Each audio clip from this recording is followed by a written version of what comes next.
Today on the newscast, Iranians hit the streets once again to protest against the regime as a radical new president gets set to take office. Plus, a Ben & Jerry's boycott update. That's next.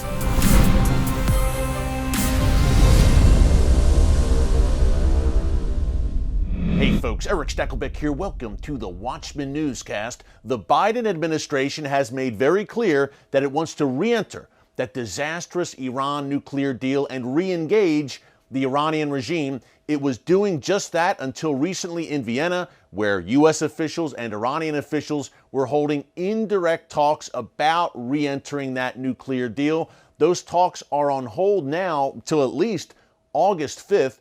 That is when Iran's radical new president, Ebrahim Raisi, takes office. Now, Raisi was elected, quote unquote, last month in elections that were anything but free and fair. He was the hand-picked selection of Iran's supreme leader, Ayatollah Khamenei, and Raisi is seen by many as a potential successor to Khamenei. More on that in a second, but what's very interesting here right now, folks, is the timing. Raisi has been known as the Butcher of Tehran for his history of brutal crackdowns on Iranian dissidents while he was a member of Iran's judiciary, in particular in the late 1980s. He is the man who has been fingered as being behind massacres and torture of Iranian dissidents and political prisoners. Now he is ascending to the presidency, an influential position. Look, the supreme leader is obviously the ultimate authority in Iran, but the president absolutely has influence,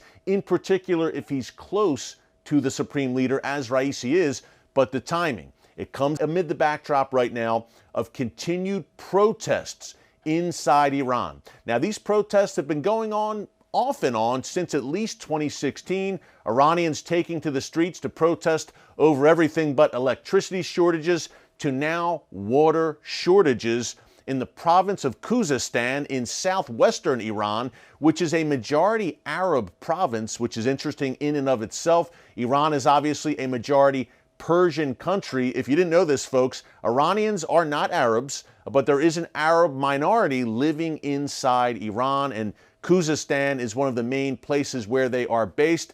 These water shortage protests started about a week and a half ago, and predictably, the Iranian regime has responded with brute force. Reportedly, at least 8 protesters were killed in the past week or so. But now, the protests, at least on a small scale, have spread to Tehran, the Iranian capital. There were chants today of death to the dictator, among other anti-regime chants, as Iranians took to the streets once again against this regime. Now, a few things to note here again. These protests have been going on pretty regularly across Iran for the past few years. The Iranian regime doesn't want you to know that, but it is happening. There is great discontent with this oppressive, tyrannical regime among the Iranian people. But let's backtrack all the way back to 1999. Remember, this regime came to power in 1979 via the Iranian Revolution. But 1999, we saw major protests inside Iran. Of course, again, there was a major crackdown in response. These were mostly college students in 1999 in many cases.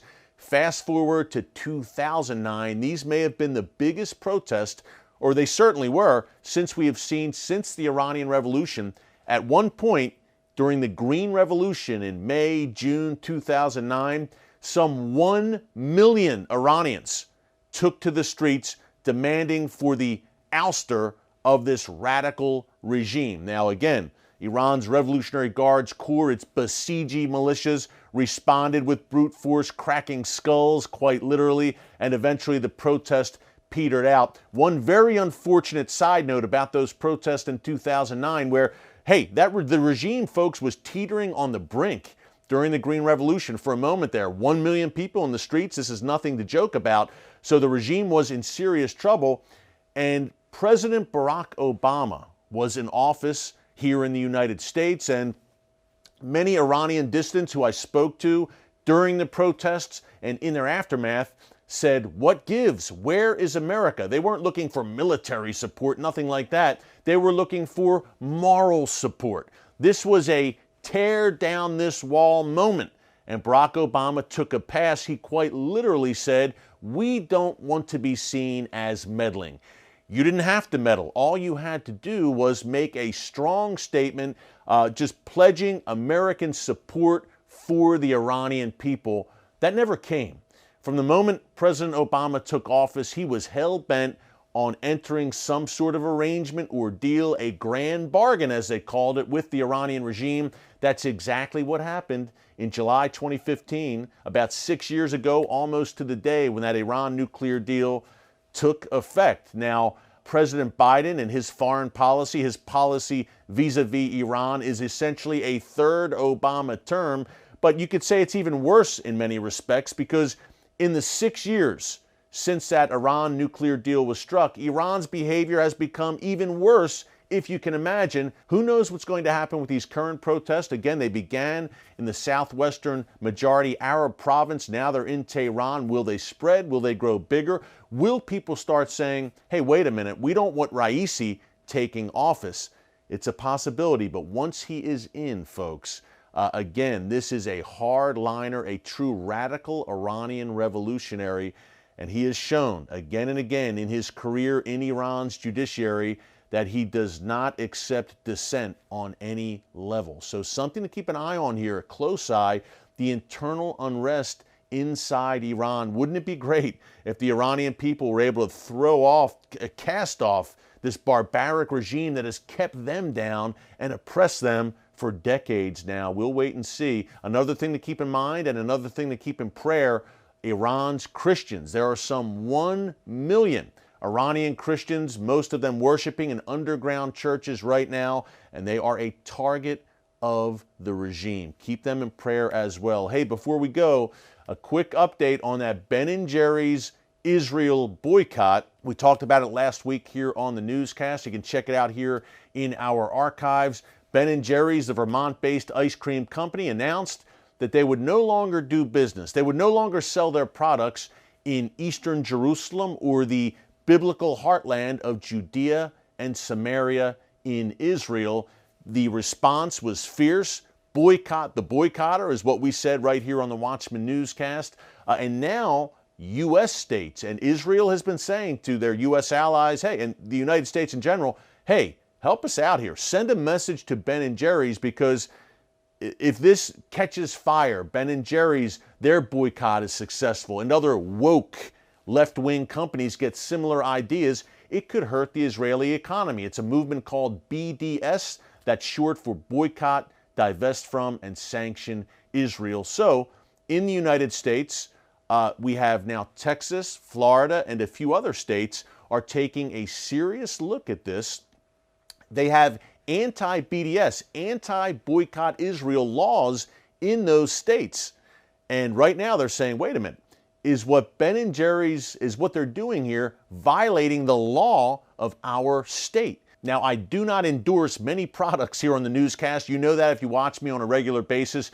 But my good friends at Artza have a great product. This is Israeli small businesses bringing you Israeli-made products straight from the Holy Land in a quarterly subscription box. High-quality products, folks. Go to artzabox.com. Use the discount code WATCHMAN18 to get an 18% discount off your Artza box. The offer for this month is Galilee.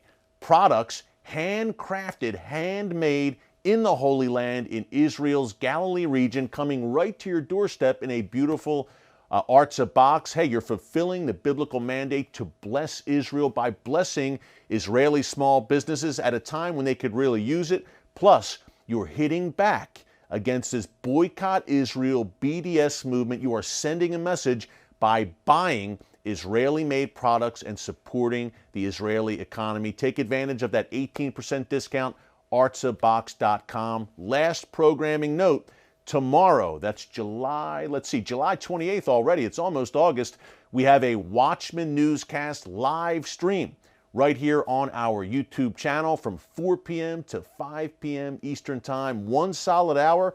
I'll be taking your questions. We have a Q&A session. We get into some deeper material that we don't always get into on the daily newscast. We go deep on the live stream. I share some personal testimonies as well, but bring your questions and we will do our best to make sense of the chaotic region known as the Middle East and how it affects you no matter where you live. Hey, thanks so much for joining us here today on The Watchman. We will see you tomorrow on the live stream. Until then, God bless you.